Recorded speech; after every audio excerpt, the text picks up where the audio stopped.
Hey, how's it going, everybody? Thank you very much for tuning in tonight. My name is Kevin Flake, and I'm the creator of www.woundedbywar.com and the Wounded by War Facebook page. And before I get started, I want to tell you a little bit about myself. Now, right now, I'm married to my college sweetheart, and we have two beautiful children. And in 6 weeks, I'm set to graduate from MIT Sloan with a Master's of Business Administration and the Harvard Kennedy School of Government with a Master's of Public Administration. So on paper, it looks like we just have this absolutely perfect life. And honestly, I would agree with you. I wouldn't change anything. I feel like I'm the luckiest, I'm the happiest man on this planet right now. But too often, what we see is just surface level. We see successes, but we don't see what it took to get to those successes. We don't see the struggle, we don't see the tears that had to go into it. So I would like to share a little bit with you about my journey, what it took to get to the point where I'm at today. Now, prior to graduate school, I was a United States Army Green Beret in the 1st Special Forces Group for 6.5 years. Now, unfortunately, on my second deployment to Afghanistan, I got shot in my stomach, right underneath my body armor. Now, the damage was severe. I had to have my stomach cut open from the bottom of my sternum up here, underneath, all the way to the bottom of my belly button. I had 20% of my colon removed. My hip was fractured, so I couldn't walk for a couple months. And when I finally could walk, we learned that my left leg was paralyzed because the bullet had hit my femoral nerve. And this is the bullet right here the surgeons pulled out of my left buttocks that caused so much pain, suffering, and anguish in my life that put me on the path that I'm on right now. So the journey from me getting shot in Afghanistan to being before you right now was the darkest journey that I've ever had in my entire life. I hope that I never have to go through anything like that ever again. And I hope and I pray that nobody else has to go through anything like that. I spent long, sleepless nights on my couch, usually with a glass of whiskey in my hands, just wondering if my life was ever going to get back to normal again. I learned humility through going from being a former college football player, a Green Beret, to somebody who couldn't even put their own socks on. I'd depend on people for practically everything in my life at that point. And I learned empathy also. I experienced the pangs of addiction through my painkillers. I felt despair because I was in chronic pain all the time. And I've honestly been in pain every day since I've been shot. I'm in pain right now, but I've just been learning how to deal with it. And I also experienced the numbness of post-traumatic stress. Now, during a lot of those times, when I was on the couch with that glass of whiskey in my hand with tears in my eyes, feeling sorry for myself, I started to question God. I'd say, why did you let me survive that day just so that I could experience so much pain, anguish, and suffering? This isn't living here. But then after a while, the answer became very clear to me. My purpose in life is to go out and share my story with as many people as I possibly can, and to share the lessons that I've learned along the way, to try to inspire people so that they can go out and live the best life that they possibly can. Now, I could speak to you for hours, days, weeks, probably months about all the lessons that I've learned during this recovery process. However, I've tried to distill it down to the 5 most important lessons that I learned during this whole process. And so what I want to do each week is share one lesson with you through one of these live broadcasts. And then after we're done, I want you to share, like, comment, tell me what you thought about the broadcast. But I also want to hear how this lesson maybe applies to you in your life. Maybe when you face this lesson or how you used it. I also want to know, hey, if you're not using that lesson, why? What's holding you back from it? And so without further ado, I'd like to start and we'll talk about lesson 1. Let's take the hard road. It's worth it. So when I was in undergrad, it was from 2002 to 2006 at a small northeastern liberal arts school called Union College. And while I was there, this is the height of the buildup basically for the Iraq and Afghanistan wars. I was a political science major. As you can imagine, Iraq, Afghanistan going on, political science major, talked about this pretty much every day. Now, I pretty much always found myself in the minority because I was one of the only people, very few people, in the classroom or on the campus that actually supported both of these wars. And I started to realize after a while that if I was going to support something with consequences so grave as war, that if I didn't go out and physically support it, then I was just a hypocrite. And so I made the decision that I was going to join the military after I graduated. And not only did I want to join the military, I wanted to serve in what I felt was my best capacity. And I felt that was going to be as a Green Beret. So when I made this announcement to people, and I told family and friends what my intentions were, I got about this much solicited advice and probably that much unsolicited advice. Everybody had an opinion on what I was supposed to do. A lot of people told me they were proud of me. Some people told me, hey, we know that you can do it. But then there was the other end of the spectrum. A lot of people saying, are you crazy? You're wasting your life. Why are you doing this? Nobody makes it into the Green Berets. But no matter what people told me, I was undeterred. I had my mind made up.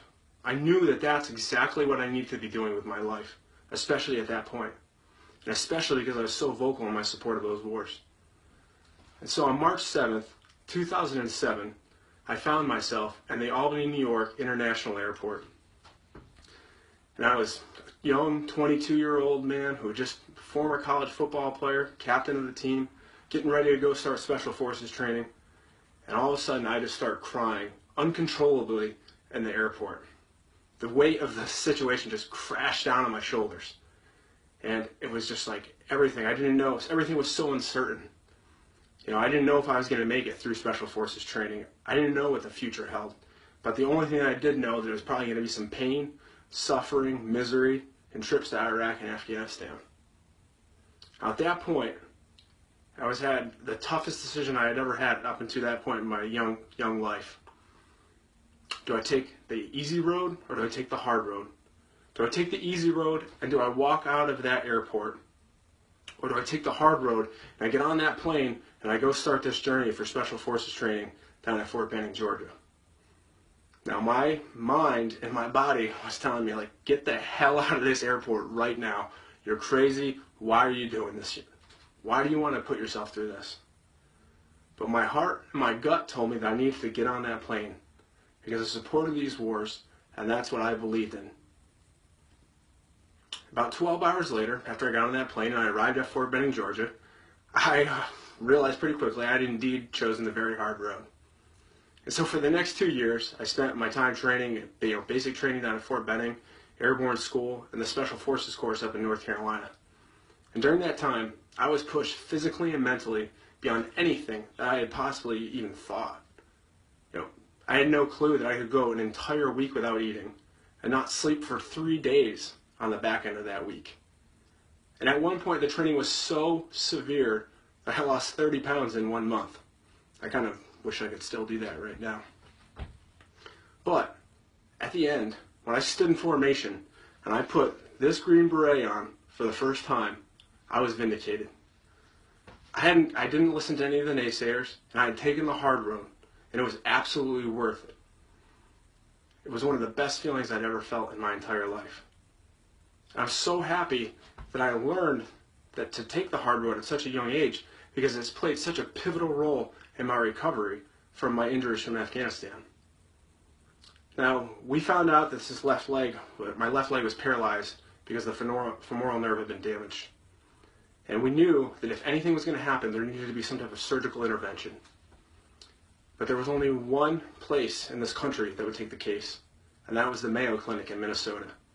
And they are working with an experimental surgery, and they told me that there was a possibility I might benefit from it. And so once again, I was faced. I could have gone 2 ways. I could have taken the easy road. I could have felt sorry for myself and just said, oh, this is just what it is. This is my life. Woe is me. Or I take the hard road. I start physical therapy from day 1 again. I'm uncertain of what the outcome is. And I thank God that I made that decision to take that hard road and to do that experimental surgery, because I would have regretted it for the rest of my life. When I was initially wounded, some people told me I might not walk again. And then other people told me that, if you can, it'll be with the assistance of canes and crutches. Well, guess what? I ran a 5K this morning. So thank God I opted to take that hard road there. And another time, when I'm getting ready to transition from the military to the civilian world, when I go through my medical retirement,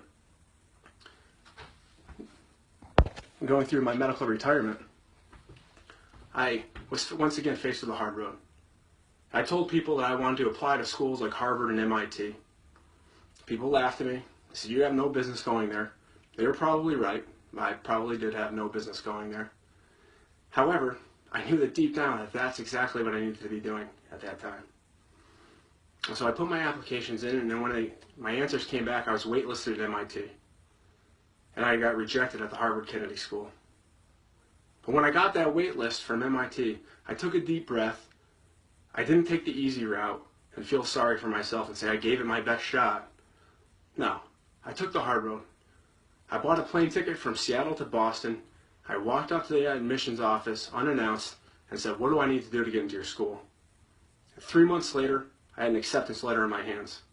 And then that fall, I swallowed my pride and humbled myself, and I reapplied to the Harvard Kennedy School and got in the second time that I applied. And so once again, I found myself incredibly happy I've taken the hard road. And in 6 weeks, I'm sure I'm going to feel even more happy when I walk through and I graduate and get my diplomas from both of those schools. Now, so basically, I would like you to always take the hard road. Every time that you're faced with a very difficult decision, and you know that there's an easier route, there's a harder route, and deep down inside you know that the harder route is what you need to be doing with your life, I hope you take it every single time. Because if you don't, you will regret it for the rest of your life, and always think about what the other possibilities could be. I hope that you're inspired by this. I want to hear from you now. I want to hear in the comments, likes, shares. I want to hear what people have to say, what they thought of this broadcast. I want to know what people are, if you've taken the hard road and when it's worth it. Give some examples to help inspire other people. And if you aren't taking the hard road, I want to know why. What's holding you back? Now, thank you very much for tuning in tonight. If you want to learn more about the story, please go to www.woundedbywar.com. Like us on Facebook for updates and articles. And I hope you tune in next week to hear what the second lesson is. Things happen for a reason. Thank you. Bye.